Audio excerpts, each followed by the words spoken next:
hidup ni berdasarkan apa pilihan kita buat. You nak hidup dengan plastik macam ni, wayar yang mana ada masalah proses. Ini adalah sebab kenapa korang kencing tak lawas. Okey, pertamanya ni adalah pundi kencing, ini adalah prostat. Bila prostat kita besar, apa yang berlaku adalah salur kencing kita menyempit. Jadi air kencing nak keluar ni, okey, ni air kencing kita nak keluar ni, dia perlukan pressure yang tinggi. Jadi apa yang perlu kita buat sampai kena teran? Barulah air kencing keluar.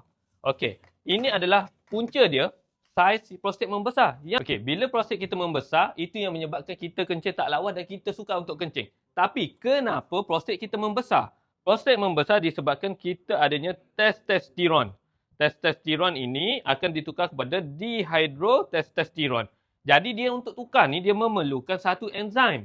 Satu enzim dia adalah 5-alpha reductase. Okey, ada benda ni, baru testosteron baru menjadi dihydrotestosteron. Jadi, ubat-ubat prostat dalam pasaran, dia akan membuatkan satu mekanisme untuk memberhentikan 5-alpha reductase ini. Nama dia 5-alpha reductase inhibitor. Yang mana ada juga dalam saw palmetto. Jadi, mekanisme saw palmetto ini lebih kurang mimik. Kata lebih kurang ataupun mimik ubat-ubatan yang ada 5-alpha reductase ini.